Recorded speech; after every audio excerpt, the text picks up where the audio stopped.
So hello good morning everyone. कैसे हो आप सब। आज हम केमिकल बॉन्डिंग को ही फर्दर कंटिन्यू करेंगे और आज हमारा होगा लेक्चर नंबर 3। और लेक्चर नंबर 3 के अंदर हम सबसे पहला टॉपिक जो पढ़ेंगे उसका नाम है हाइब्रिडाइजेशन। हाइब्रिडाइजेशन जो है ये बहुत ही इंपॉर्टेंट टॉपिक है, बहुत ही इंपॉर्टेंट टॉपिक है। और लोगों को ये टफ़ लगता है, कुछ लोगों को ये टफ़ लगता है, कुछ लोगों को ये समझ अगर आ गया तो क्वेश्चन गलत होता है। तो आज इसको हम विथ ट्रिक पढ़ेंगे, ठीक है, विथ ट्रिक, जिसमें आपको पेन उठाने की ज़रूरत भी नहीं पड़ेगी, बस आप ध्यान से देखते जाना। तो आइए स्टार्ट करते हैं hybridisation.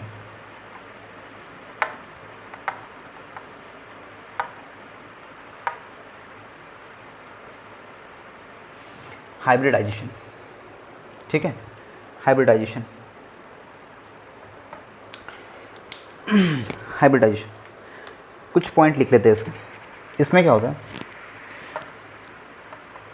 Only count sigma bond, sigma bond, ठीक है। Second point,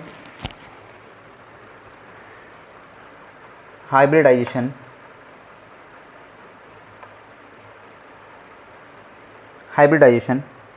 is not intermixing of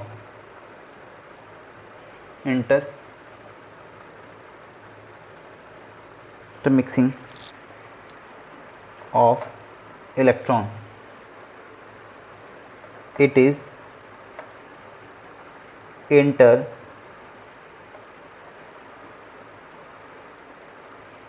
of orbital, ठीक है। थर्ड पॉइंट, ऑलवेज कैलकुलेटेड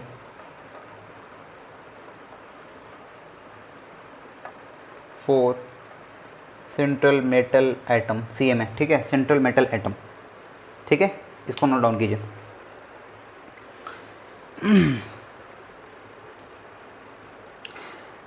ठीक है भाई,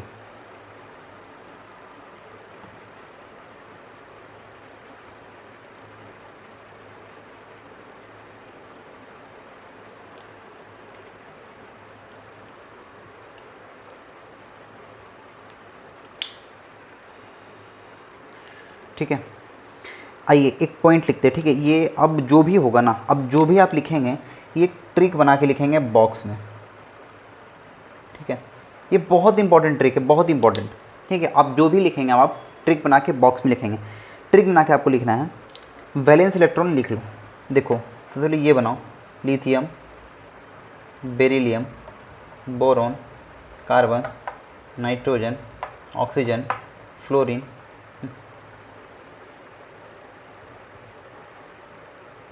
और नियॉन। विजिबल है। इन सब के वैलेंस इलेक्ट्रॉन लिखते हैं, इन सब के वैलेंस इलेक्ट्रॉन लिख लेते हैं। वैलेंस इलेक्ट्रॉन, ठीक है, 1 2 3 4 5 6 7 8, ठीक है। ये सारा ट्रिक के अंदर लिखना है। मैंने आपसे पहले भी कहा था कि वैलेंस इलेक्ट्रॉन आपका पीछा नहीं छोड़ेगा, वैलेंस इलेक्ट्रॉन को ध्यान में रखना हमेशा, ठीक है। ये सारा ट्रिक के अंदर लिखना आप, ठीक है, ये सारा ट्रिक के अंदर ही लिखना आप। ये सारा बॉक्स बना लेना और ट्रिक के अंदर लिखना, ठीक है। दूसरा इंपॉर्टेंट पॉइंट क्या लिखना है, आपको ध्यान रखना एक चीज़ जो मैं कहना जा रहा हूँ, रिमेंबर में लिख लेना, सिर्फ ट्रिक के अंदर ही लिखना। कैद आपको ध्यान रखना है कि N 3 बॉन्ड बनाएगा, ऑक्सीजन 2 बॉन्ड बनाएगा, फ्लोरीन वाला ग्रुप सिंगल बॉन्ड बनाएगा, ठीक है। बस इस चीज़ का आपको ध्यान रखना है ये, ठीक है। नाइट्रोजन 3 बॉन्ड बनाएगा, ऑक्सीजन 2 बॉन्ड और फ्लोरीन सिंगल, ठीक है। आपको ध्यान रखना। देखो बुक में क्या होता है, बुक में क्या लिखा होता है कि hybridization is equal to number of sigma bond plus lone pair, ठीक है, बुक में ऐसा लिखा होता है कि हाइब्रिडाइजेशन काउंट करने के लिए आपको number of sigma bond plus lone pair, लेकिन आपको ऐसे नहीं करना। क्यों नहीं करना है? सर हम तो मॉलिक्यूल टू मास के स्टूडेंट हैं, यानी एम स्क्वायर के स्टूडेंट हैं। सर कुछ अलग बताओ, आओ कुछ अलग बताते हैं। ठीक है, आपको पेन उठाने की ज़रूरत भी नहीं पड़ेगी, हाइब्रिडाइजेशन आपके हाथों में। ये एक ऐसा टॉपिक है जो लोगों को समझ में अगर आ जाए और जब क्वेश्चन बनाने लगे और बन जाए तो उन्हें कॉन्फिडेंस नहीं आता, और अगर मैक्सिमम क्वेश्चन बन जाए तो गलत हो जाता है, मैक्सिमम क्वेश्चन उसमें से गलत हो जाता है। तो इस ट्रिक से बनाओ जो मैं बताने जा रहा हूँ, बड़ा मज़ा आएगा। बिना पेन उठाए आप आंसर को टिक करोगे, उसके बाद हाइब्रिडाइजेशन का जहाँ से क्वेश्चन आपको लगाना हो लगा लो। 99% केस में आपका आंसर वैलिड होगा, 99% केस में आपका आंसर आएगा। मैं 100% इसलिए नहीं कह रहा हूँ क्योंकि ये केमिस्ट्री है, ठीक है। बाकी आपके लिए आप 100% मान सकते हो, मैं 100% कह नहीं सकता, लेकिन आप 100% मान सकते हो, ठीक है। आओ, ठीक है, आओ कुछ एग्जांपल देख लेते हैं, ठीक है। याद रखना ये जो है ना, ये दोनों एकदम ध्यान में बैठा लेना। वैलेंस इलेक्ट्रॉन आपका पीछा नहीं छोड़ेगा। वैलेंस इलेक्ट्रॉन को अच्छे से प्रैक्टिस करो। वैलेंस इलेक्ट्रॉन समझ गए, हाइब्रिडाइजेशन आप समझ गए, ठीक है। आओ देखते हैं, ठीक है। आओ कुछ एग्जांपल लेते हैं, एग्जांपल ले लेते हैं।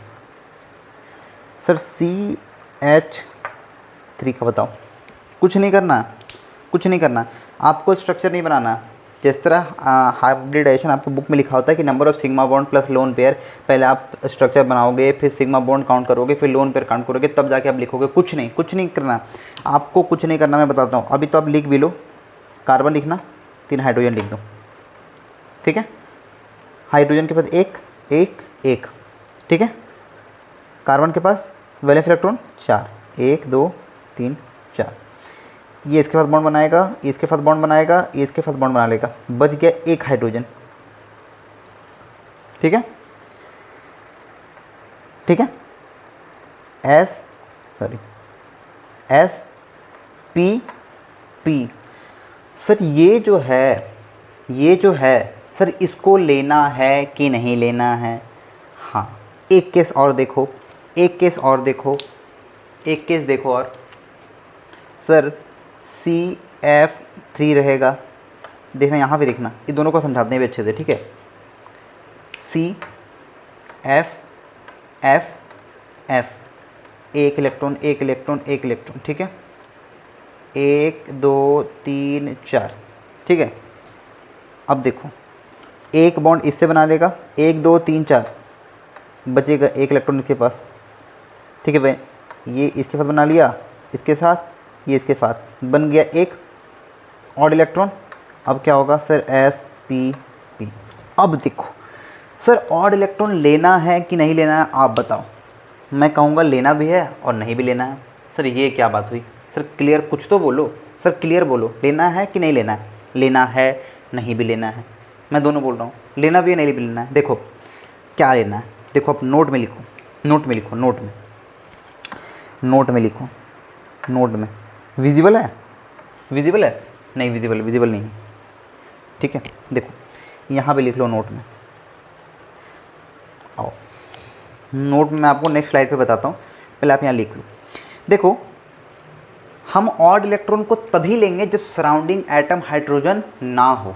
बात समझना, हम ऑड इलेक्ट्रॉन को तभी लेंगे जब सराउंडिंग एटम हाइड्रोजन ना हो, ठीक है। यहाँ देखो, सराउंडिंग एटम क्या है? हाइड्रोजन है, इसलिए हम इसको नहीं लेंगे। तो इसका हाइब्रिडाइजेशन क्या हो जाएगा? sp2, ठीक है। यहाँ पे क्या है?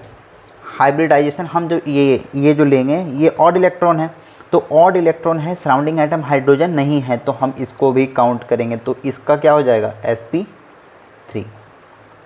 आई बात समझ में? अब ये ऑड इलेक्ट्रॉन है, तो ये क्या हो जाएगा? पैरामैग्नेटिक। ये क्या हो जाएगा? पैरामैग्नेटिक, ठीक है। बात समझो, कुछ नहीं करना है। हम किसके लिए निकालते हैं? हाइब्रिडाइजेशन? सेंट्रल मेटल एटम के लिए। सेंट्रल मेटल एटम का लिख लो, मैंने आपको पहले ही बताया। सब एक सिंगल बॉन्ड बनाएगा, ऑक्सीजन अगर रहेगा तो वो 2 बॉन्ड बनाएगा, बाकी नाइट्रोजन रहेगा तो वो 3 बॉन्ड बनाएगा। ठीक है, हाइड्रोजन के मैंने बॉन्ड लगा दिया, कार्बन के पास 4 वैलेंस इलेक्ट्रॉन था, 3 तो चल गया हाइड्रोजन के साथ बॉन्डिंग में, एक जो है ये बच गया। अब ये एक जो बचा ये ऑड इलेक्ट्रॉन है। ठीक है, अगर पेयर में, अगर लोन पेयर में रहता तो हम उसको काउंट करते हैं चाहे वो कोई भी हो, लेकिन अगर ये ऑड इलेक्ट्रॉन है तो इसके लिए कंडीशन आता है कि अगर सराउंडिंग एटम हाइड्रोजन ना हो, अगर सराउंडिंग एटम हाइड्रोजन ना हो तो ही हम ऑड इलेक्ट्रॉन को काउंट करते हैं। यहाँ देखो सराउंडिंग एटम हाइड्रोजन नहीं है इसलिए हम ऑड इलेक्ट्रॉन को काउंट किए तो sp3 हो गया। ठीक है, आइए अब हम बात करते हैं, आइए और एग्जाम्पल देखते हैं। ठीक है, और एग्जाम्पल देखते हैं। ठीक है, और क्लियर होगा, अभी और एग्जाम्पल देखते हैं। ठीक है, एग्जाम्पल देख लेते हैं NO2, एग्जाम्पल हम देखते हैं NO2। ठीक है, N लिख लेते हैं भाई, ऑक्सीजन लिख लेते हैं भाई। ठीक है, ऑक्सीजन क्या बॉन्ड बनाया था सर? 2 बॉन्ड बना था, 2 बॉन्ड तो बनाएगा। N पे कितना वैलेंस इलेक्ट्रॉन होता है? 5, 1 2 3 4 5, तो 2 और 2 4 तो इसका ख़त्म हो गया, 1 2 3 4। ठीक है, नाइट्रोजन का 4 तो ख़त्म हो गया, ये बचा 1 5, sp क्या हो जाएगा? sp2, क्योंकि हमने यहाँ पे ऑड इलेक्ट्रॉन का काउंट क्यों किया? क्योंकि सराउंडिंग एटम हाइड्रोजन नहीं था, तो इसका हाइब्रिडेशन क्या हो जाएगा? sp2। सर एक नोट में लिखवा दो, हाँ नोट में लिख लो, नोट पे लिख लो, नोट में लिख लो, एक इम्पॉर्टेंट पॉइंट है, नोट में लिख लो, स्टार मार्क कर लेना। ठीक है, स्टार मार्क कर लेना। ठीक है, ऑड इलेक्ट्रॉन को हाइब्रिडाइजेशन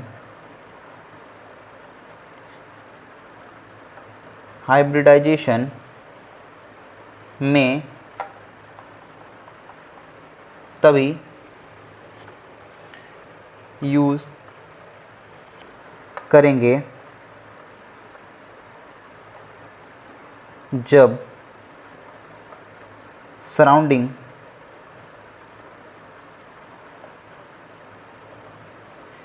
एटम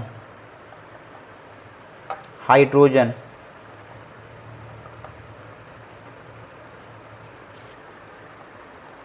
ना हो। ठीक है, जब सराउंडिंग एटम हाइड्रोजन ना हो, सराउंडिंग एटम हाइड्रोजन ना हो, याद रखना। ठीक है, सराउंडिंग एटम हाइड्रोजन ना हो, नहीं होना चाहिए सराउंडिंग एटम हाइड्रोजन, तभी हम ऑड इलेक्ट्रॉन को काउंट करेंगे, ऑड इलेक्ट्रॉन। ठीक है, ऑड इलेक्ट्रॉन का हाइब्रिडाइजेशन में हम तभी यूज़ करेंगे जब सराउंडिंग एटम हाइड्रोजन ना हो। ठीक है, अब आओ देखते हैं और कुछ एग्जांपल देखते हैं। सर इसमें सर वेरिएशन ले लो। ठीक है, ले लेते हैं NO2 प्लस ले लेते हैं सर। ठीक है, NO2 प्लस ले लिए सर, ऐसे रहेगा तो क्या करेंगे? कुछ नहीं करेंगे, N लेंगे, ऑक्सीजन लेंगे, ऑक्सीजन 2 बॉन्ड बनाता है, 2 बॉन्ड ले लेंगे। सर नाइट्रोजन, नाइट्रोजन का 5 वैलेंस इलेक्ट्रॉन होता है, नाइट्रोजन का वैलेंस इलेक्ट्रॉन कितना होता है? 5, लेकिन यहाँ पे एक प्लस है तो एक कम हो जाएगा, तो 1 2 3 4, एक तो कम हो गया प्लस आने की वजह से, तो ये 4 बॉन्ड, 2 इसके पास 2 इसके पास बॉन्ड बना लेगा, तो हो गया हमारे पास sp। तो इसका हाइब्रिडेशन क्या हो गया? sp sir. ठीक है सर, अगर NO2 माइनस रहा तो क्या करेंगे सर? कुछ नहीं करेंगे, NOO। ठीक है, 2 बॉन्ड 2 बॉन्ड। अब N के पास कितना वैलेंस इलेक्ट्रॉन होता है? 5। सर एक माइनस है, एक ज़्यादा है, 6, तो 1 2 3 4 5 6। ठीक है, तो 2 और 2 4 तो इसके साथ आ गया, 2 बॉन्ड इसके साथ, 2 बॉन्ड इसके साथ, बचा 2, तो 2 आ गया लोन पेयर यहाँ पे, तो क्या हो जाएगा? spp। ठीक है, तो sp2। ध्यान रखना, जब पेयर में इलेक्ट्रॉन आएगा, जब इलेक्ट्रॉन पेयर आएगा तो उसको काउंट करना है हाइब्रिडाइजेशन में। ठीक है, अगर ऑड इलेक्ट्रॉन आएगा तो ये देखना है कि सराउंडिंग एटम हाइड्रोजन है कि नहीं है। अगर सराउंडिंग एटम हाइड्रोजन है तो काउंट नहीं करेंगे, और अगर सराउंडिंग एटम हाइड्रोजन नहीं है तो हम काउंट करेंगे। ठीक है, इसको लिख लो अच्छे से, ये बहुत इंपॉर्टेंट। उसके बाद आप क्वेश्चन कहीं से लगा लेना, कहीं से लगा लेना क्वेश्चन। आप दिक्कत हो गया तो आके कमेंट कर देना। आप टेलीग्राम से जुड़ जाओ। ठीक है, आप टेलीग्राम से जुड़ जाओ, उस पर अब क्वेश्चन भी डाले जाएंगे और आपको ट्रिक भी उसमें डाल दिया जाएगा, जो भी है आपका PDF उसमें डाल दिया जाएगा। हर दिन नए नए क्वेश्चन डाले जाएंगे, ठीक है। अब आप उससे जुड़ जाओ, बेनिफिट होगा आपको, ठीक है। लिख लो, ठीक है, लिख लो।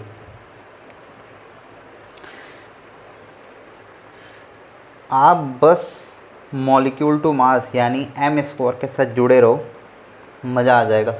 अगर फील नहीं आ गया ना केमिस्ट्री का, अगर फील नहीं आ गया ना केमिकल बॉन्डिंग का, तो मज़ा बता देना। ऐसे ऐसे ट्रिक आप YouTube पे देख लेना। मैं इस बात का दावा नहीं कर रहा हूँ कि कोई बता ही नहीं सकता, लेकिन मैंने नहीं देखा, ठीक है। देख लेना आप YouTube पे, ठीक है। आपको अच्छा लगे तो प्लीज़ लाइक से सब्सक्राइब करके जाना। इसलिए बोल रहा हूँ क्योंकि इस चैनल से जो भी बेनिफिट होगा वो आपके लिए होगा।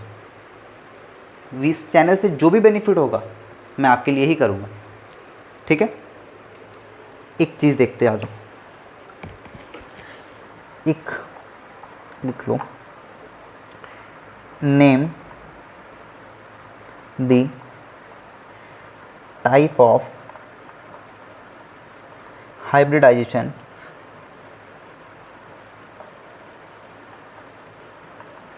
Name the type of hybridization name type of d orbital, name the type of d orbital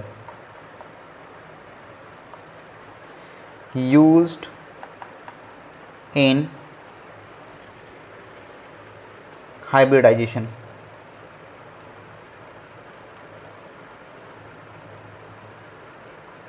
visible है टोटल, हाँ, ठीक है।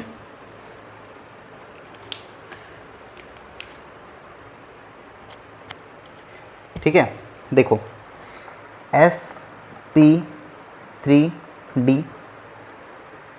sp3d2 sp3d3 डी में आपको ये तीनों पढ़ना, ठीक है, ठीक है।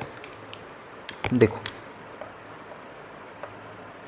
मैंने क्या कहा, name the type of D orbital used in hybridisation.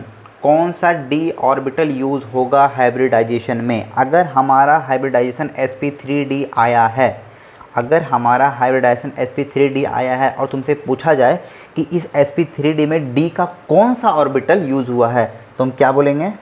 dz²। इस पे अगर हम बोलेंगे sp3d2 आया है तो क्या बोलेंगे? dz²। और कौन सा यूज़ हुआ है? dx² माइनस y² यूज़ हुआ है।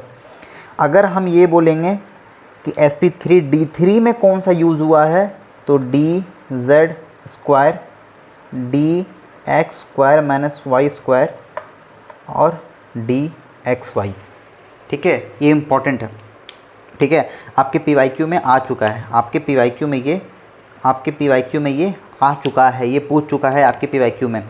अगर sp3d आपका हाइब्रिडाइजेशन है तो वो d का dz² ऑर्बिटल यूज़ हुआ है। अगर sp3d2 है तो dz² और dx² माइनस y² यूज़ होगा। अगर sp3d3 है तो dz² dx² माइनस y² और dxy यूज़ होगा, ठीक है। ये आप लिख लेना। इसमें आपसे ये भी पूछ सकता है कि इम्प्योर कौन सा है, प्योर कौन सा है। तो इसमें एक लाइन लिख लेना आप बना करके कि जो यूज़ होगा वो क्या होगा? इम्प्योर, ठीक है।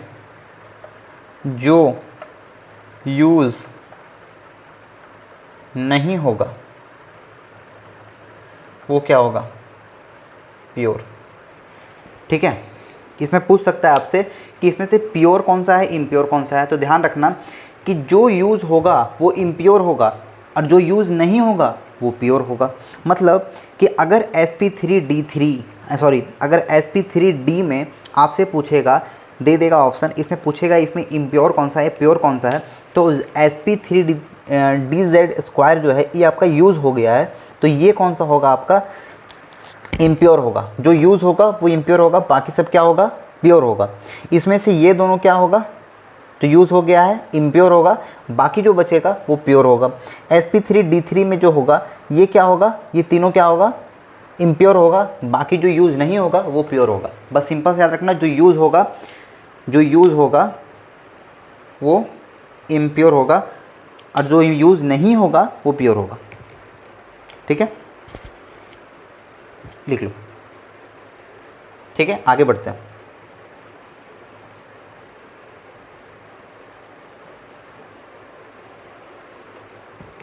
ठीक है, देखो आपसे क्वेश्चन पूछा जाएगा, क्वेश्चन टाइप आपसे पूछा जाएगा। देखो, फॉर चूजिंग फॉर एग्जिस्टिंग और नॉन एग्जिस्टिंग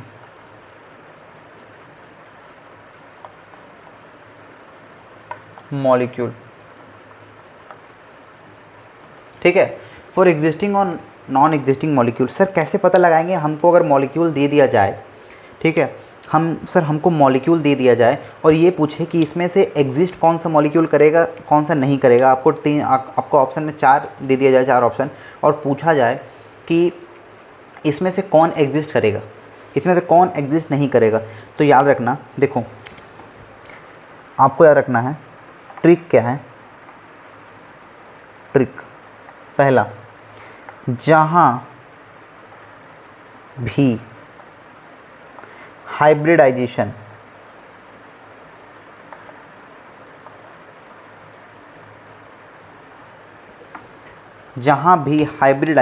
क्या हो, sp3d हो, sp3d2 हो, sp3d3 हो, ये तीनों, ठीक है, होगा, वहाँ सराउंडिंग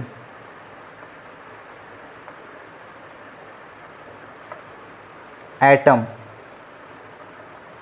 हाइड्रोजन हो ही नहीं सकता। ठीक है, दूसरा point, if bond order 0 then molecule never exist। Sir ये बॉन्ड ऑर्डर क्या है सर, इसके बाद टॉपिक में हम लोग पढ़ेंगे बॉन्ड ऑर्डर, आप चिंता मत करो। ठीक है, बस आप याद रखो, इसके बाद पढ़ेंगे, समझ में आ जाएगा, वो भी आपको ट्रिक से बताएंगे, उसमें टेंशन लेने वाली बात नहीं है। ठीक है, मैंने कहा ना केमिकल बॉन्डिंग जो लोगों को टफ लगता है, जो बहुत ही इंपॉर्टेंट चैप्टर है, आपके हाथ पे होगा। ये चैप्टर कंप्लीट होने दो, मुझे लगता है कि अगले लेक्चर में ये चैप्टर कंप्लीट हो जाएगा। ठीक है, अगले लेक्चर में ये चैप्टर होपफुली कंप्लीट हो जाना चाहिए। ठीक है, बस ये चैप्टर कंप्लीट होने दो, उसके बाद आप ये फील करोगे कि भाई जो क्वेश्चन मैं बना रहा हूँ वो क्वेश्चन उड़ रहा है। ये चैप्टर कंप्लीट होने के बाद हम सारा PYQ लेके आएंगे, आपको सारा PYQ कराएंगे, आप टेंशन मत लो। ठीक है, जहाँ भी हाइब्रिडाइजेशन sp3d2 sp3d3 होगा, वहाँ सराउंडिंग एटम हाइड्रोजन हो ही नहीं सकता। ठीक है, सराउंडिंग एटम हाइड्रोजन हो ही नहीं सकता। जहाँ पे हाइब्रिडाइजेशन ये तीनों होगा, वहाँ सराउंडिंग एटम हाइड्रोजन हो ही नहीं सकता। ठीक है, अगर बॉन्ड ऑर्डर 0 है तो मॉलिक्यूल कभी एग्जिस्ट ही नहीं करेगा। अगर बॉन्ड ऑर्डर 0 है तो मॉलिक्यूल एग्जिस्ट नहीं करेगा। ठीक है, ठीक है, लिख लो। ठीक है,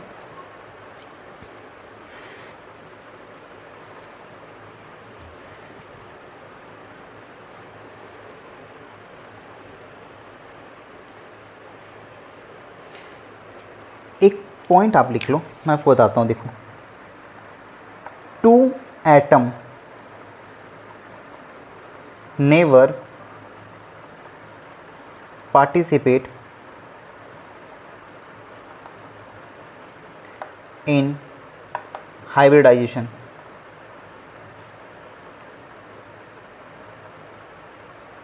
ठीक है। Two atom never participate in hybridisation.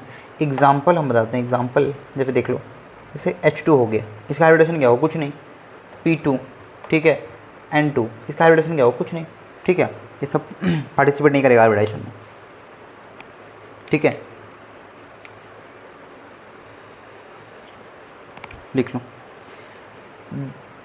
देखो आपको एक दो और हाइब्रिडाइजेशन देख लेते हैं। देखो इस तरह से अगर आपसे हाइब्रिडाइजेशन पूछते, अगर आपसे इस तरह से पूछ दे कि H2SO4 का बताओ भाई हाइब्रिडाइजेशन क्या होगा, H2SO4 का हाइब्रिडाइजेशन क्या होगा, इसको क्या हम इस तरह से लिख सकते हैं क्या, SO4 2 माइनस, हाइड्रोजन को हम कन्वर्ट कर दें इसके पावर में, SO4 2 माइनस लिख सकते हैं, बिल्कुल लिख सकते हैं। चलो आओ, अब S 4 oxygen, 1 2 3 4, 2 bond 2 bond 2 bond 2 bond. Sulphur के पास कितना होता है, सल्फ़र के पास कितना होता है, सल्फ़र किस ग्रुप का है, ऑक्सीजन वाले ग्रुप का, ऑक्सीजन पर कितना होता है, 6 होता है ना, 6, 1 2 3 4 5 6, और 2 है इसके पास माइनस में, 7 8, 2 4 6 8, सब इसमें बॉन्ड बना लेगा, 2 इसमें चला जाएगा, 2 उसमें चला जाएगा, 2 इसमें 2 इसमें 2 इसमें 2 इसमें 2 इसमें 2 इसमें 8 हो गया, SP क्या हो गया, SP3। ईजी है। अगर आप ऐसे नहीं कर सकते हो कि नहीं सर हम पावर में नहीं कन्वर्ट करेंगे, हमको ऐसे ही बताओ, जो आप ट्रिक बताओ सर इसमें ही लगाओ, कुछ नहीं करना है, H को OH में कन्वर्ट कर दो, ठीक है, क्या करो, H को OH में कन्वर्ट कर दो, H को OH में कन्वर्ट कर दो, ठीक है। देखो हमने H को OH में कन्वर्ट कर दिया, तो 2 हाइड्रोजन है तो 2 ही OH में कन्वर्ट होगा, मतलब 2 ऑक्सीजन यहाँ से लेंगे, 2 OH में कन्वर्ट हो गया, ठीक है। एकदम आराम से लिख रहे हैं हम, कोई एकदम स्टेप नहीं चल रहा, हम आराम से चल रहे हैं भाई, एकदम बच्चा वाला, ठीक है। 2H था, 2H को हम OH में कन्वर्ट कर दिए, यहाँ से 2 ऑक्सीजन लिए, 2 ऑक्सीजन लिए, ठीक है। यहाँ पर ऑक्सीजन कितना बच गया, 2 ले लिए तो 2 ही बचा, SO2 लिख लो, S 2 ऑक्सीजन 2 ऑक्सीजन 2 OH भाई, OH तो एक ही बनाएगा, ऑक्सीजन 2 बनाएगा, ठीक है। यहाँ कितना होता है, अब यहाँ पे कितना लेंगे, यहाँ पे अब लेंगे हम 6, क्योंकि यहाँ पे तो माइनस तो है नहीं, 6 लेंगे, 1 2 3 4 5 6, 2 इससे गया 2 इससे गया 4, 1 इससे 1 इससे 5 6, SP3 आया, ठीक है। कुछ नहीं करना है, सिंपल सा उसका valence electron, central metal atom का वैलेंस इलेक्ट्रॉन लिखना है। अगर ऑक्सीजन है तो 2 लगाना, ठीक है, बाकी सब में क्या लगेगा, सिंगल से, ऑक्सीजन अगर रहेगा तो 2 इलेक्ट्रॉन लगाना, और बाकी सब में क्या लगेगा, सिंगल इलेक्ट्रॉन लगेगा। उसके वैलेंस इलेक्ट्रॉन से इस पर बॉन्ड बना के मतलब बना देना, और बाकी उसका हाइब्रिडेशन निकाल लेना, सिंपल सा बात है। अगर और क्या था, अगर सराउंडिंग एटम हाइड्रोजन, अगर ऑड इलेक्ट्रॉन आ गया, सराउंडिंग एटम अगर हाइड्रोजन है तो ऑड इलेक्ट्रॉन को काउंट नहीं करना है, अगर हाइड्रोजन नहीं है तो ही ऑड इलेक्ट्रॉन को हम लेंगे, ठीक है, लिख लो, ठीक है। देखो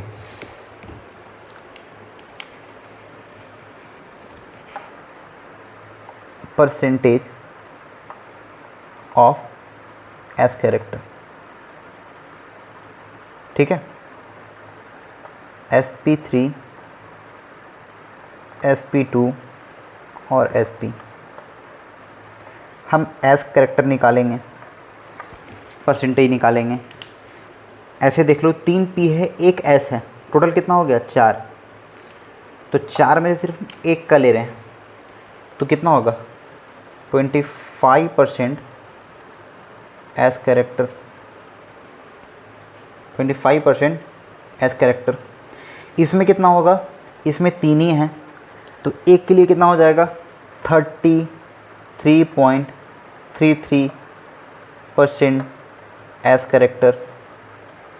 इसमें 2 ही है तो 2 ही को 100 मानेंगे तो एस के लिए कितना हो जाएगा 50% एस कैरेक्टर। ठीक है, तो इस चीज़ को ध्यान रखना। ठीक है, लिख लो। एक चीज़ और लिख देते हैं, लिख लो इसको। एस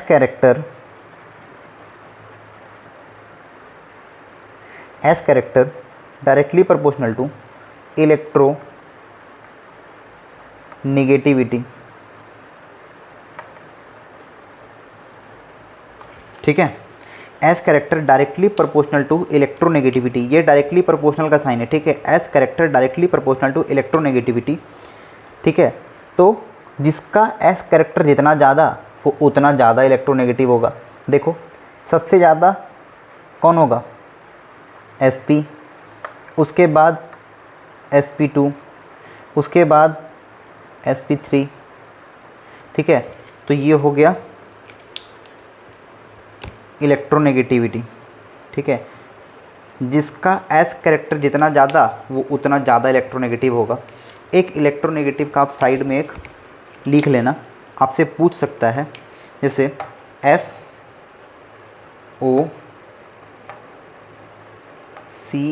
होगा और N। ठीक है, ये इलेक्ट्रोनेगेटिव सीरीज है, ये लिख लेना, आपको बताएंगे फिर आगे आगे, इसको बस याद रख लेना। ठीक है, कैसे याद रखना है FON। देखो CsP का मतलब, CsP का मतलब कार्बन कार्बन के बीच जो होता है ना, जो 3 बॉन्ड रहेगा ना, कार्बन कार्बन के बीच जो 3 बॉन्ड रहता है, ये sp वाला, ये sp। ठीक है, अगर ये आ गया तो ये ज़्यादा इलेक्ट्रिक होता है। ठीक है, ये ज़्यादा CsP हाइब्रिडाइजेशन वाला। ठीक है, ये क्या होता है, देखो ये कार्बन कार्बन के बीच जो होगा ये sp हाइब्रिडाइजेशन वाला। तो FON सबसे ज़्यादा फ्लोरीन होगा, फिर ऑक्सीजन, फिर CsP और फिर N। ये सीरीज आपसे पूछ सकता है कहीं भी, इसको लिख लो, इसका डिस्कशन हम आगे करेंगे। ठीक है, लिख लो इसको।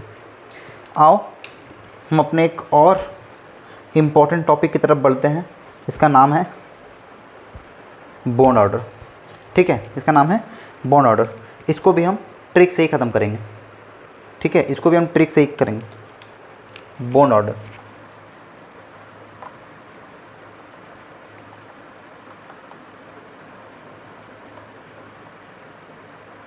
बॉन्ड ऑर्डर,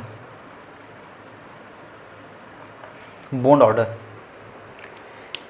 ठीक है सर, क्या करना, लाओ ट्रिक लिखते हैं, ट्रिक लिखते हैं, ट्रिक ट्रिक। अरे भाई ट्रिक जो है ना, ट्रिक मज़ा आ जाएगा।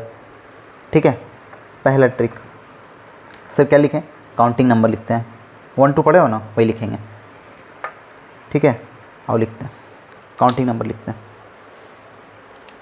9 10 11 12 13 14 15 16 17 18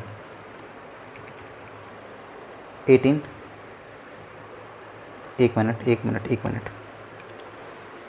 20 तक लिखना है, आपको विजिबल नहीं हो पाएगा, थोड़ा सा लिखते देख। 9 10 11 12 13 14 15 16 17 18 19 20। ठीक है, विजिबल है। ठीक है,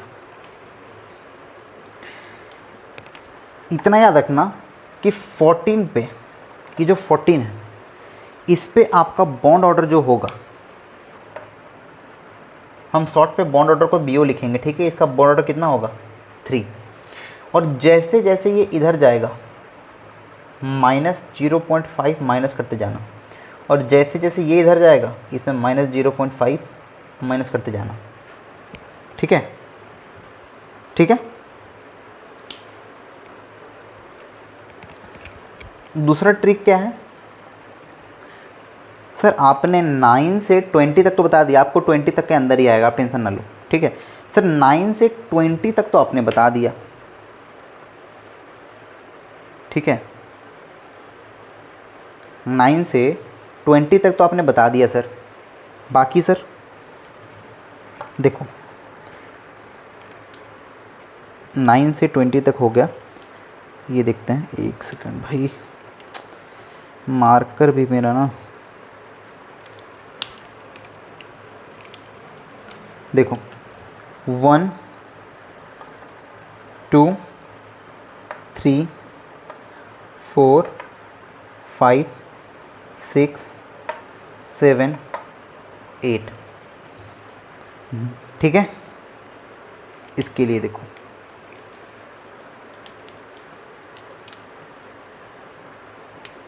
2 4 6 8, 2 4 6 और 8, इसके लिए ये क्या हो गया 2 4 6 8, ठीक है। आप ध्यान रखना कि बॉन्ड ऑर्डर जो है 4 और 8 के लिए, 4 और 8 के लिए बॉन्ड ऑर्डर, 4 और 8 के लिए बॉन्ड ऑर्डर 0 होगा, 0, ठीक है। 2 से कंफ्यूज, हाँ ठीक है, 2 6, 2 और 6 के लिए 2 6, 2 और 6 के लिए, ठीक है, 2 और 6 इलेक्ट्रॉन के लिए बॉन्ड ऑर्डर जो होगा वो 1 होगा। और ऑड जितने भी हैं, ऑड इलेक्ट्रॉन जो बच गए ऑड, ये 1 3 5 7, ठीक है, 1 3 5 7, ठीक है। इसके लिए जो होगा ऑड इलेक्ट्रॉन के लिए इसका बॉन्ड ऑर्डर जो होगा वो 0.5 होगा। बस इतना आपको ध्यान में रख लेना है, बस इतना आपको ध्यान में रखना है, ठीक है सर। ये हाँ 9 सर, ये 9 10 11 12 सर, ये कुछ समझ में नहीं आ रहा सर। ये है क्या? ये आउटर मोस्ट इलेक्ट्रॉन है, ये जो है, ये जितने दिख रहे हैं आपको, ये 9 10 11 12 1 2 3 जो 8 जो ये जब दिख रहे हैं आपको, ये क्या दिख रहा है? आउटर मोस्ट इलेक्ट्रॉन दिख रहे हैं। ये सब क्या है? Outer most electron. आओ एग्जाम्पल देख लेते हैं, ठीक है, आओ देखते हैं एग्जाम्पल, ठीक है, ध्यान रखना इसको। 9 10 11 12 13 14 15 16 17 18 19 20 17 14 का बॉन्ड ऑर्डर 3 होगा, ये आपका फिक्स कर लो। कोई आपको मॉलिक्यूल दे दिया गया और आपसे पूछा जाएगा कि बताओ इसका बॉन्ड ऑर्डर कितना होगा, तो उस मॉलिक्यूल का वैलेंस इलेक्ट्रॉन नहीं लेना है, यहाँ पे वैलेंस इलेक्ट्रॉन नहीं लेना है, यहाँ पे आउटर मोस्ट इलेक्ट्रॉन, जैसे कार्बन का कितना होता है आउटर मोस्ट इलेक्ट्रॉन 6, ऑक्सीजन का 8, ठीक है, ठीक है, तो दोनों को ऐड कर देना है। अब देखो क्या करना है, अगर 14 आया तो बॉन्ड ऑर्डर क्या लिखना है? सीधे लिखना है 3। अगर 15 आया तो हम कितना जाएंगे? 2.5। अगर 16 आया तो 2, 0.5 क्या करते जाएंगे? माइनस करते जाएंगे। इधर भी आएगा तो क्या? माइनस करते जाएंगे। अगर मान लो आ गया 10 आ गया तो 10 यहाँ से आ जाओ, 0. यहाँ से 2 0, यहाँ पे 2.5 2 1.5 1 हो जाएगा। तो ऐसे आपको माइनस करते आना है। अगर बॉन्ड ऑर्डर आपका ऐसे आता है, अगर बॉन्ड ऑर्डर आपका 4 या 8 आता है, बॉन्ड ऑर्डर का मतलब क्या हो गया? वो दो एटम के बीच में, जो 2 एटम के बीच में जो मॉलिक्यूल है, उसके 2 एटम के बीच में कितने बॉन्ड बन रहे हैं, वही इसका क्या हो गया? Bond order. कितने बॉन्ड है? अगर 4 और 8 आता है, अगर 4 और 8 आ जाता है तो मतलब बॉन्ड ऑर्डर क्या होगा? 0।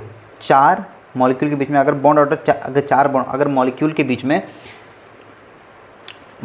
बीच में अगर जो आपको मॉलिक्यूल दिया जाएगा, अगर 4 उसका इलेक्ट्रॉन जो है, आउटर मोस्ट इलेक्ट्रॉन अगर आप निकालते हो और ऐड करते हो, अगर 4 और 8 आता है तो फिदा मानना बॉन्ड ऑर्डर 0। अगर आपका आता है 2 और 6 तो बॉन्ड ऑर्डर क्या हो जाएगा? 1। अगर आता है 1 3 5 7, अगर ऑड इलेक्ट्रॉन में आता है, ऑड इलेक्ट्रॉन 1 से 8 तक के बीच वाले में ऑड इलेक्ट्रॉन अगर आता है 1 3 5 7, मतलब इसमें ऑड इलेक्ट्रॉन में क्या? 1 3 5 और 7, ठीक है, आता है तो 0.5। अगर ऑड आता है तो कितना? 0.5। अगर आपका 2 और 6 इलेक्ट्रॉन आता है तो बॉन्ड ऑर्डर 1, ठीक है, ध्यान रखना इस बात का। और कुछ एग्जाम्पल देखते हैं, ठीक है, और देखते हैं कुछ एग्जाम्पल, और देखते हैं कुछ एग्जाम्पल। ठीक है, एग्जाम्पल देख लेते हैं। हाँ, एग्जाम्पल देखने के पहले मैंने आपने ये कहा था कि वो जो आपको 9, 10, 11, 12 जो आपको देखने को मिला, ये क्या है? देखो 9, 10, 11, 12, 13, 14, 15, 16, 17, 18, 19, 20, ये क्या है आपका? ये क्या है? Total number of electron count कर लेना है आपको। ठीक है, total number of electron count कर लेना। और हाँ, जो ट्रिक है, मैंने जो आपको ट्रिक दिया वहाँ पे आप मेंशन कर लेना, जो ट्रिक मैंने आपको दिया था वो किसके लिए था? For diatomic. ठीक है, for diatomic atom, for diatomic molecule के, ठीक है, फॉर डायटोमिक मॉलिक्यूल के लिए। ठीक है, ठीक है, वहाँ पे आप लिख लेना। ठीक है, और एग्जांपल देखते हैं, और एग्जांपल देखते हैं, एग्जांपल देखते हैं। मान लो कि अगर आपसे एग्जांपल पूछ लें कि N2 क्या होगा, CO क्या होगा, ठीक है, N2 माइनस, ठीक है, NO plus, sir NO minus, बता दो उसका, बता दो। N2 कितना होगा? इलेक्ट्रॉन कितना होता है भाई? टोटल नंबर ऑफ इलेक्ट्रॉन कितना होगा? टोटल नंबर ऑफ इलेक्ट्रॉन क्या होगा? जो उसका एटॉमिक नंबर से मल्टीप्लाई कर देना, एटॉमिक नंबर टोटल में इलेक्ट्रॉन, अब दोनों 14 इलेक्ट्रॉन, मतलब कितना होगा? Bond order 3। CO इसका कितना होता है? कार्बन कितना होता है? कार्बन का 6 और 8, 14 इलेक्ट्रॉन, इसका भी बॉन्ड ऑर्डर कितना हो जाएगा? 3। इसका कितना होता है? नाइट्रोजन का 7, 7 दूनी 14 और 1 15, 15 इलेक्ट्रॉन। ठीक है, 15 इलेक्ट्रॉन, मतलब 14 पे, 14 पे मैंने कहा क्या, मैंने क्या कहा था कि 14 से जैसे हम उधर उधर जाएंगे, 14 से 14 में 3 होगा, 14 में देखो यहाँ पे लिख लेते हैं फिर से, 9, 10, 11, 12, 13, 14, 15, 16, 17, 18, 19, 20। 14 से जैसे हम इधर जाएंगे 0.5 माइनस होगा, और जैसे हम इधर आएंगे तो माइनस 0.5 होगा।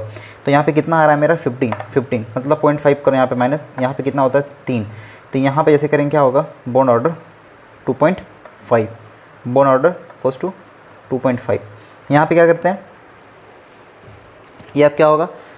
7, 8, 7, नाइट्रोजन का 7, ऑक्सीजन का 8, 8, 7, 15 में 1 माइनस करेंगे, कितना होगा? 14 इलेक्ट्रॉन, मतलब बॉन्ड ऑर्डर 3। 7 और 8, 15 और 1 16 इलेक्ट्रॉन। ठीक है, 16 इलेक्ट्रॉन, 2.5 और 2, बॉन्ड ऑर्डर कितना हो जाएगा? 2 होगा। ठीक है, देख लो, अच्छे से देख लो। ठीक है, ये डायटोमिक के लिए है, रखना डायटोमिक के लिए। मैंने क्या? डायटोमिक के लिए, डाई एटोमिक, आपसे डायटोमिक का ही पूछेगा, आप टेंशन मतलब। ठीक है, लिख लो।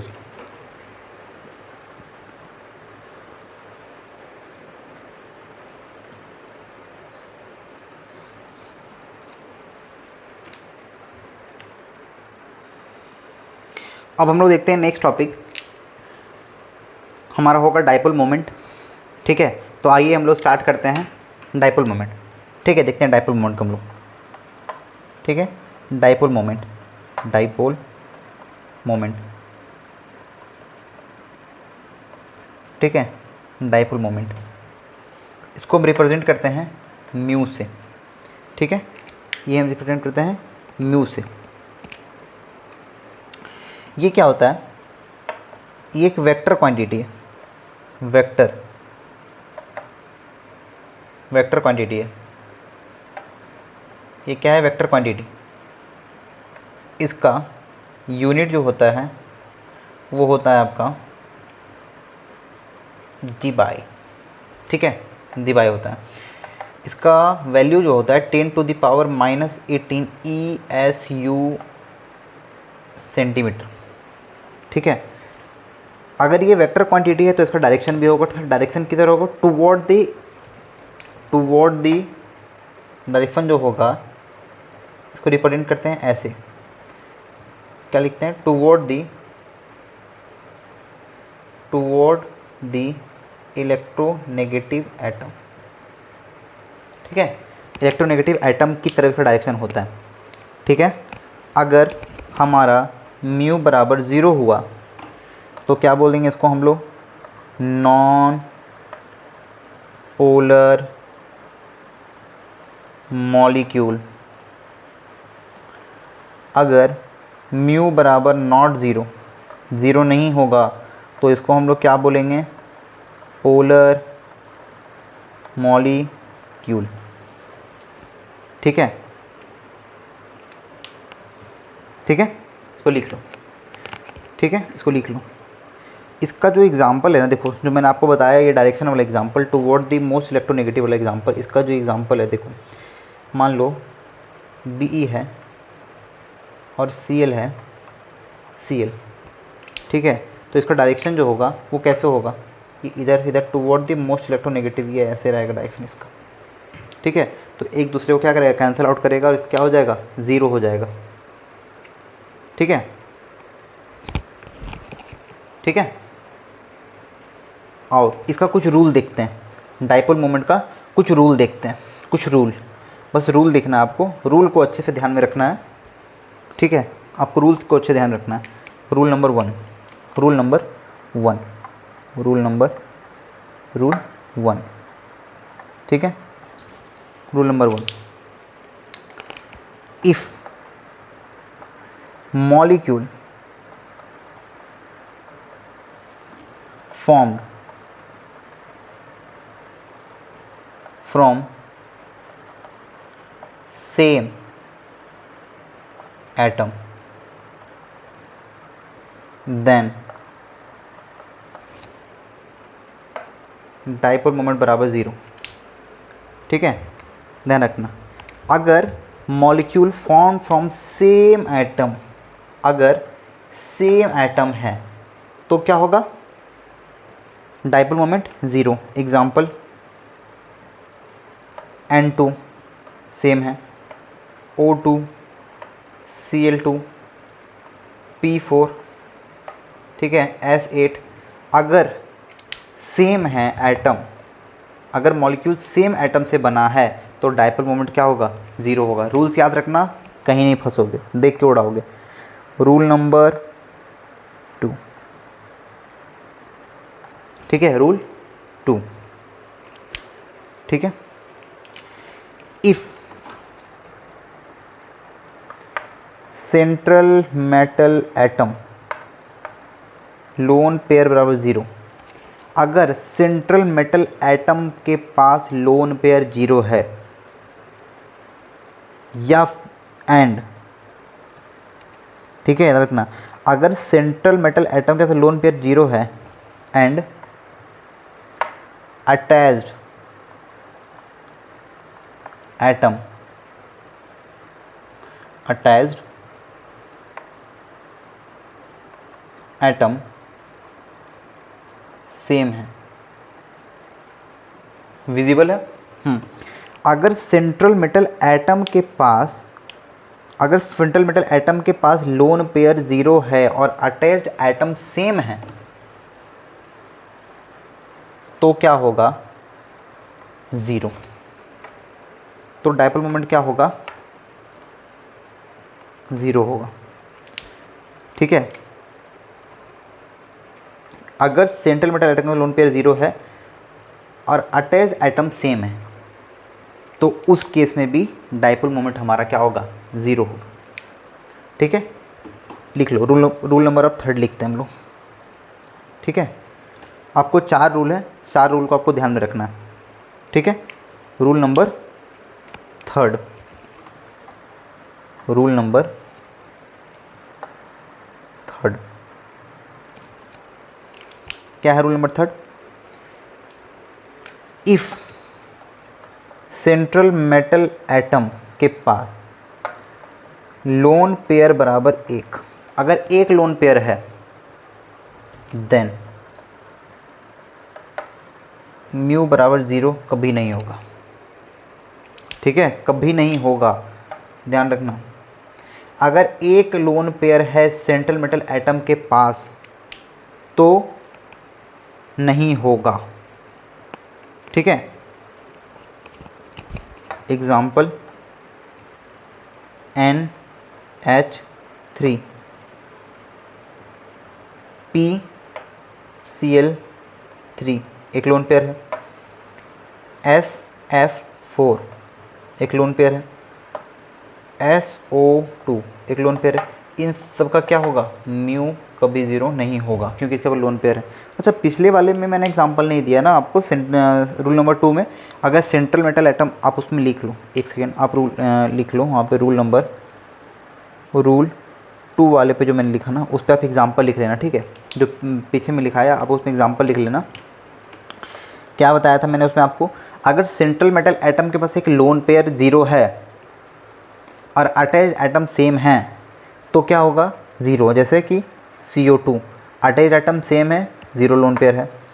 C2H6 अटैच एटम सेम है, अटैच एटम जो भी है ये सेम है, लोन पेयर 0 है। PCl5 क्या है, अटैच एटम सेम है, लोन पेयर 0 है, ठीक है। तो ETC यहाँ भी ETC लिख लेना, ठीक है। रूल नंबर 2 में इसे एग्जाम्पल लिख लेना। अब आते हैं रूल नंबर 4 पे। रूल नंबर 4 पे आते हैं, रूल नंबर 4 पे आते हैं, ठीक है, ठीक है। Rule number 4, symmetry. सिमिट्री, अगर सेम वेक्टर है, सेम वेक्टर और सेम एंगल।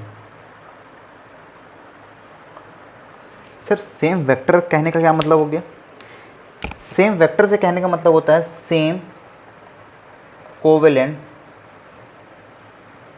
बॉन्ड। विजिबल है ना। तो क्या होगा इस केस में, आपका डाइपोल मोमेंट 0 होगा, ठीक है। कैसे होगा सर, बताते हैं, एकदम बताते हैं। एग्जाम्पल ले लो, CCl4, CCl, Cl, Cl, Cl, ठीक है। ध्यान रखना ये कितना होता है, 109 डिग्री 28 मिनट। ये आपका 109 डिग्री, ये भी आपका हो गया 109 डिग्री, ठीक है। तो ये क्या है, सेम तरह का कोवेलेंट बॉन्ड है, सेम एंगल बन रहा है, मतलब क्या है, सेम वेक्टर है, सेम कोवेलेंट बॉन्ड है, एंगल भी सेम बन रहा है, तो इसमें क्या हो जाएगा, 0 हो जाएगा। सर इसको हम वैसे नहीं कर सकते हैं क्या, जो आपने बताया था कि अगर सराउंडिंग एटम सेम होगा और सेंट्रल मेटल एटम के पास एक भी लोन पेयर नहीं होगा तो 0 होगा। रूल नंबर 2 याद करो, रूल नंबर 2 मैंने क्या कहा था, अगर सेंट्रल मेटल एटम के पास लोन पेयर 0 है और सराउंडिंग में जो एटम लगे हैं वो सेम है तो भी 0 होगा। हाँ बिल्कुल, आप ऐसे भी कर सकते हो, आप वैसे भी कर सकते हो, ठीक है। सर एक और एग्जांपल दे दो, एक और एग्जांपल देते हैं, आ जाओ। BF F, ठीक है। ये क्या बना रहा है आपका, 120 डिग्री तीनों एंगल बना रहा है, 120 डिग्री, ये भी 120 डिग्री, ये भी 120 डिग्री। सर एंगल भी सेम है, सर तीनों का कोवेलेंट बॉन्ड भी सेम है, तो इसका भी डाइपोल मोमेंट क्या होगा, 0 होगा। बिल्कुल सही। सर आपने, सर क्या इसको ऐसे नहीं बना सकते रूल नंबर 2 वाले से, अगर सेंट्रल मेटल एटम के पास लोन पेयर 0 होगा और सराउंडिंग में एटम जो लगे वो सेम होगा तो क्या सर डाइपोल मोमेंट 0 होगा, बिल्कुल होगा, देख रहे हो आप सामने। तो बेसिकली मैं आपको ये कहता हूँ, ध्यान रखना कि अगर आप रूल नंबर 1, 2, 3 भी अच्छे से ध्यान रखते हो तो आपका क्वेश्चन सॉल्व हो जाएगा, आप फंसोगे नहीं, ठीक है।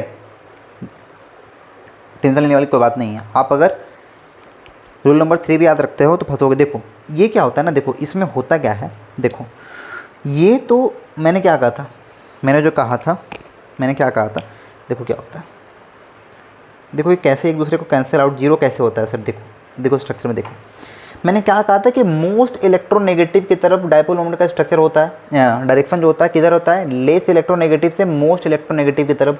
इसका डायरेक्शन किधर होगा, इधर होगा। इसका डायरेक्शन किधर होगा, इधर होगा। इसका डायरेक्शन किधर होगा, इधर होगा, हाँ इधर होगा, ठीक है।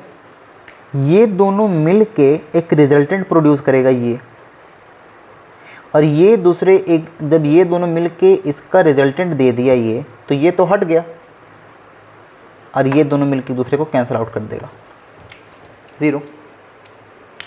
आया बस समझ में, ठीक है, लिख लो,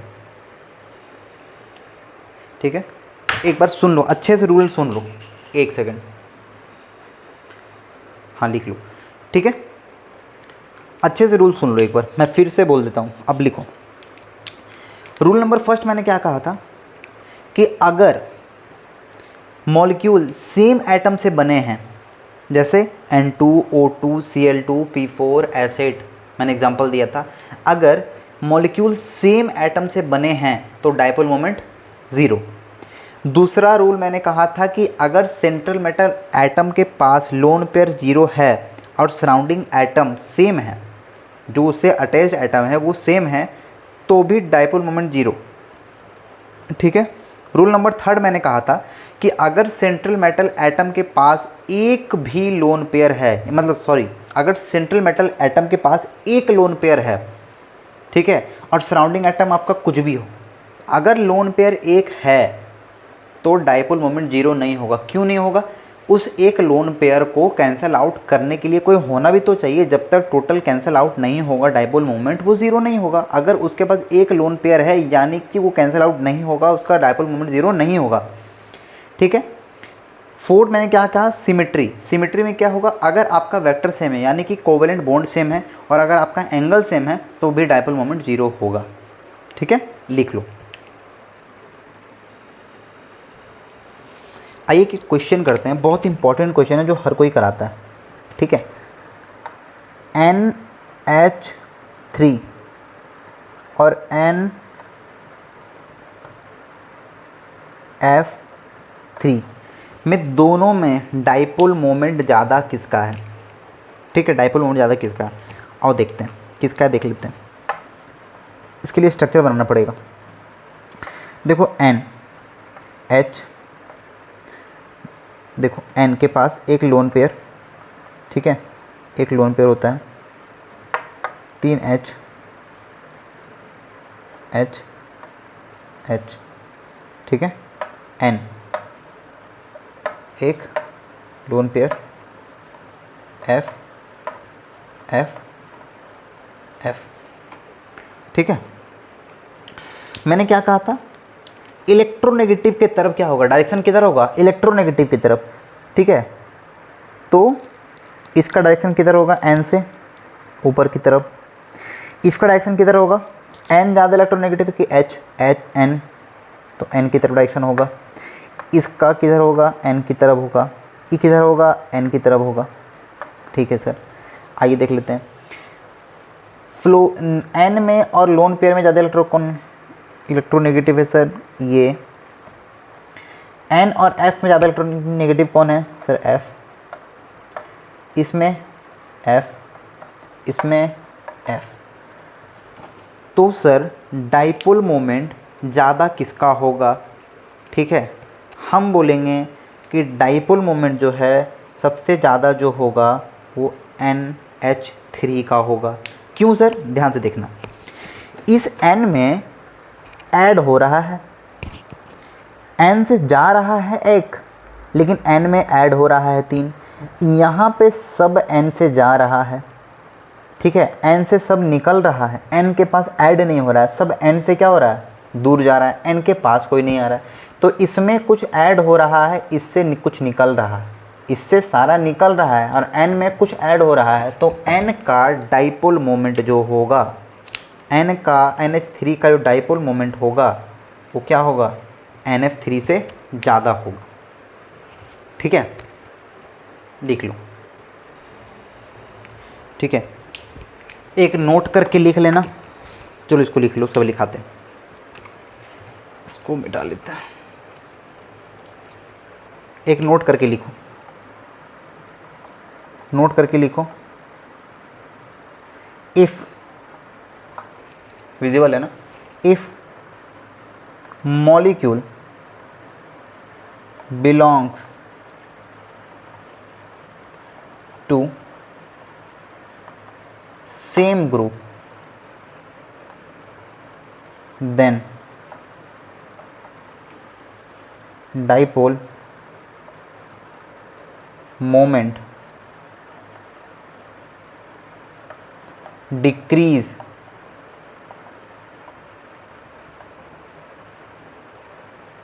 down the group. If molecule belongs to the same group, then dipole moment decrease down the group. अगर मॉलिक्यूल जो आपको दिया हुआ है अगर वो सेम ग्रुप से है, ध्यान से रखना, अगर जो मॉलिक्यूल आपको दिया है अगर वो सेम ग्रुप से है तो डाउन द ग्रुप क्या होगा, डाइपोल मोमेंट डिक्रीज होगा, डिक्रीज डाउन द ग्रुप अगर सेम ग्रुप से है तो, ठीक है। डाइपोल मोमेंट क्या होगा, डाइपोल मोमेंट डिक्रीज होगा। एग्जांपल देख लो, HF HCl HBr और HI, ये सारे क्या हैं, ये सारे जो हैं वो एक ही ग्रुप के तो हैं, ये सारे एक ही ग्रुप के हैं, ठीक है।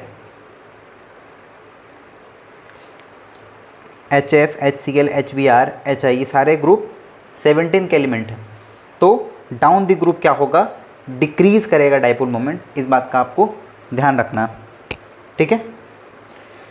तो आज यहीं तक रखते हैं, कल एक नए टॉपिक स्टार्ट करेंगे, ठीक है। ये सब आपका बहुत इंपॉर्टेंट है, ठीक है। तो अच्छे से करके आना, अच्छे से क्वेश्चन लगा लो। तो आज यहीं तक रखते हैं, कल स्टार्ट करेंगे नए टॉपिक और होपफुली कोशिश करेंगे कि कल ख़त्म कर दें।